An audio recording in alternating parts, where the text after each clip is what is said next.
In 10 BCE, two future leaders of Rome's ruling family, the Julio-Claudian dynasty, were born.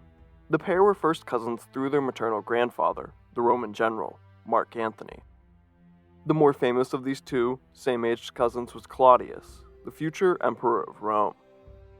The second, and largely forgotten of these two men, was named Ptolemy, the future ruler of Mauretania and the last king of the Ptolemaic dynasty. His father was the Roman Empire's client king in Mauretania, Juba II. His mother was named Cleopatra Selene II. She was the only surviving child of the infamous Queen of Egypt, Cleopatra, and Mark Antony. The choice to name their firstborn son in honor of his mother's dynasty was a rare occurrence in the ancient world. However, this name ensured the continuation of the Ptolemaic dynasty, and lended this Ptolemy the prestige of his Egyptian pharaoh lineage. Speaking of his lineage, Ptolemy of Mauretania had not only royal blood, but also the blood of living gods pumping through his veins. The most noticeable of these gods on earth being the Ptolemaic pharaohs of Egypt, who were worshipped in life as divine beings. Through his grandfather Mark Antony, he was also a distant relative to Julius Caesar, who was declared as a god by his nephew and Rome's first emperor, Augustus. His father's people, the Numidians of North Africa, also held a tradition of deifying and worshipping their rulers during and after their lives. Ptolemy of Mauretania may have also been related to Alexander the Great, through the first Ptolemy, who claimed to be a cousin of the man that himself and many others at that time considered to be a god. This last claim is a disputed one, although the first Ptolemy was most definitely a childhood friend of Alexander. This is simply one of the most powerful men by blood ever to be born in the classical age, which is why Augustus kept him very close at hand. As both his father and mother had been, Ptolemy was raised in Rome under Augustus, although he only knew him for the first 4 years of his life. In 14 AD, Emperor Augustus would die. Succeeding him was his adopted son, the Emperor Tiberius. This changed little for the growing Ptolemy, whose care and education was entrusted with his aunt, Antonia Minor, also known as the niece of Augustus, and one of the children that Mark Antony left to have an affair with Queen Cleopatra of Egypt. This could have been a spot to hold a grudge or a rivalry, but it was not Ptolemy's fault, and this was not even the first time that this had happened. Ptolemy's mother, Cleopatra Selene II, was raised alongside Antonia Minor in a similar fashion by Octavia Minor, the sister of Augustus, and the abandoned wife of Mark Antony. Antonia Minor also happened to be the mother of Germanicus, and the future emperor who was the same age as Ptolemy, Claudius. Growing up alongside Claudius and Germanicus offered the future king of Mauretania two opposite yet equally competent possible tutors. Germanicus was not born with his name, but had earned it after conquering much of Germania. He was arguably one of the early Roman Empire's best generals. Claudius, in contrast, was probably the most educated of the 5 Julio-Claudian emperors. He was a lover of history, philosophy, and even wrote a book on the Etruscan language that has been unfortunately lost to time, along with the language itself. Ptolemy would come to display some qualities that both of these men embodied. In 11 AD, at the age of 21, Ptolemy was finally allowed to return to his homeland, the Kingdom of Mauretania. Upon returning, Ptolemy's father, King Juba II, officially named him as co-ruler. Symbolizing this new appointment was the minting of new coins that featured King Juba on one side and Ptolemy on the other. Besides the Kingdom of Mauretania, Ptolemy also inherited a few other things from his dad. His appearance for one, although Ptolemy was a Greek and Roman where his father was not.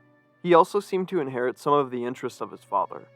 Juba II was a historian and a biologist who wrote and sponsored more than 40 books. Ptolemy would never be on the same level of scholarly achievements as his father, but he was still considered a wise philosopher king in his day and beyond. His Greek ancestry seemed to take notice of this. After the Roman conquest of Greece and much of the eastern Mediterranean, the Greeks and Romans blended their cultures so heavily to the point of delusion. The Ptolemaic dynasty was something that Greece could still hold on to create a semblance of their past prestige. In the city of Athens, there are multiple statues of both King Juba II and King Ptolemy. Although Ptolemy would never rule in his ancestors' Greek homeland, he was still seen as the archetypal mold of a Greek king. 6 years after Ptolemy's return to Mauretania, his mother, the last surviving child of Queen Cleopatra, would die. This would leave Ptolemy and his younger sister, a woman named Drusilla, as the last two descendants of the Ptolemaic dynasty, with only the young Ptolemy being able to continue this ancient line of monarchs. This was a lot of pressure for any young man to be put under. Shortly after her death, this pressure was made even worse due to a Berber uprising in the kingdom of Mauretania. On the edges of the Great Sahara, just out of Roman and Mauretanian control, a man named Tacfuranis had gathered a large following and began raiding the more coastal settlements of North Africa. The Romans had taken what was once their summer pastoral grounds near the coast, leaving them with little option but war. Berber tribes began flocking under Tacfuranis, namely the Musulami and Garamantes. As they began to chip away at interior Mauretania and Roman Africa, Rome finally took notice in 17 AD. Calling upon their Mauretanian vassal, Rome ordered for them to put down this revolt. King Juba II was likely too old to command his armies to any extent, leaving Ptolemy as the overall commander of Mauretanian forces. He would have had the extreme challenge of fighting through the desert mountains of the Maghreb. He also had the challenge of keeping his own countrymen in line with Roman interests. Many saw the revolt as a way to finally force Roman influence from North Africa. Among those who sided with Tacfuranis were a handful of Ptolemy's personal slaves. The conflict evolved into a guerrilla war that continued on for 7 years. The instability of Mauretania was further compounded when King Juba II died in 23 AD, at the age of 71, thus leaving a 33-year-old Ptolemy as the sole king of Mauretania. He was now multitasking a fight with an elusive enemy while also running a kingdom that was on the edge of revolt.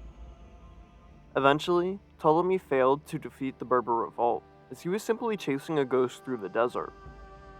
With no other option, he was forced to call upon the neighboring Roman governor of Africa for assistance. With this combined force, Tacfuranis was finally cornered and killed due to the work of a Numidian spy in 24 AD. Ptolemy may not have proven his military merit in this conflict, but what he did prove was an unwavering loyalty to Rome, even against his fellow Berber countrymen. His loyalty was rewarded by Rome, with titles and gifts that included a scepter made from elephant ivory and a purple cloak to signify his kingly rank. With the loyalty of Rome secured, and his kingdom finally stabilized after nearly a decade of warfare, Ptolemy decided to treat himself to a little vacation. He toured the world of the Roman Mediterranean, traveling from Italy to Greece until making his final pit stop, Alexandria, Egypt, the very same city where his ancestors had ruled from for nearly 300 years. This probably filled Ptolemy with all sorts of feelings that included pride, a sense of belonging, and most importantly, fear. Fear for his own life, fear that Rome would do unto him what they had done to his grandmother, Cleopatra, fear for the safety of Mauretania, and fear for his own descendants. With his tour complete, Ptolemy returned to governing the kingdom of Mauretania. He did this effectively, and Mauretania prospered under him for nearly 2 decades. He was beloved by his people and even the Romans. Coins from this time depict Ptolemy more like an Egyptian pharaoh than a Mauretanian king, showing everyone that the Ptolemaic dynasty was still very much alive and well. Ptolemy also married in this time, taking a wife by the name of Julia Urania. Her family and ancestors are unknown. She could have been a commoner from Mauretania or another royal client family under the heel of Rome. What we do know for certain, if it wasn't an arranged marriage, is that this marriage would need to face the approval of Rome, which it apparently passed.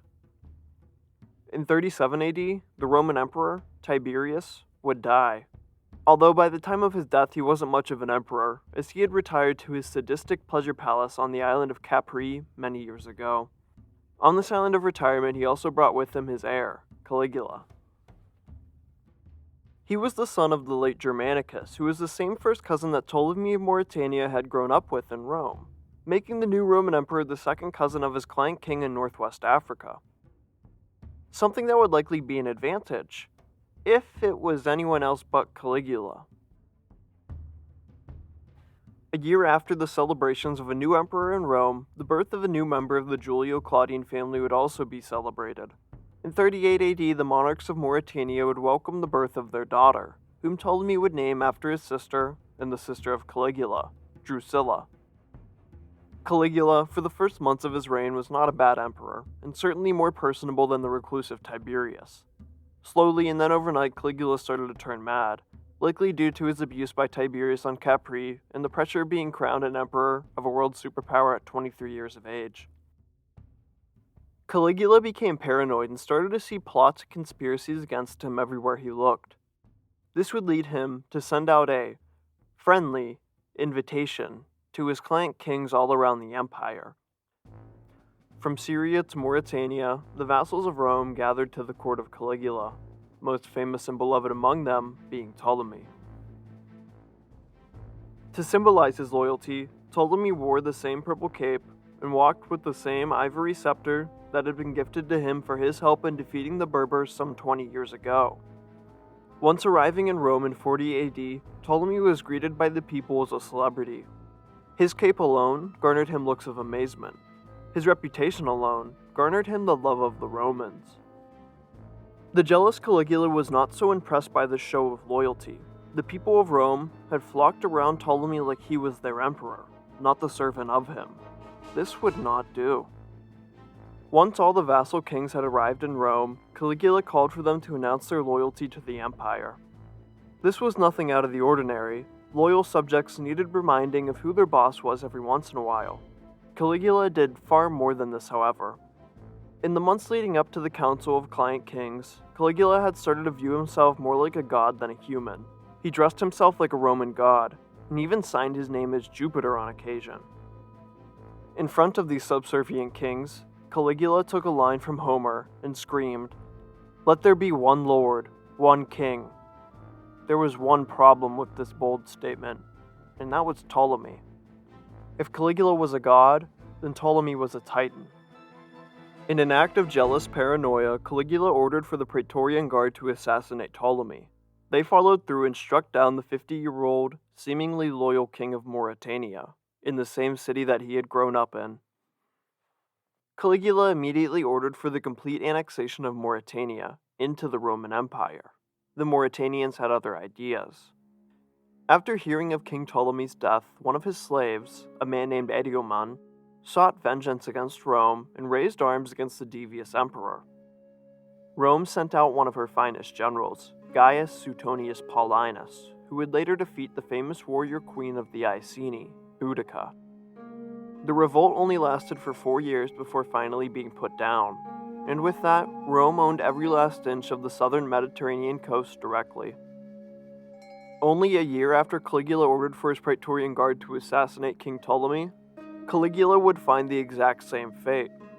Among the few that were spared was the uncle of Caligula and the same man that had grown up alongside his first cousin, Ptolemy of Mauretania, Claudius, who was thereafter crowned as Rome's new emperor. Where one of these men, who happened to be born in the same year, met his downfall at the paranoid hands of Caligula and those of the Praetorian Guard, the other would rise to power under those exact same circumstances. Claudius could do nothing to bring his childhood friend back to life, but he could give his daughter at least a half-decent one. So it is that Drusilla, the last member of the Ptolemaic dynasty, was raised in the court of a Roman emperor, just like her father and grandmother before her. The fate of the Ptolemies now rested in the hands of Emperor Claudius and that of a 2-year-old infant.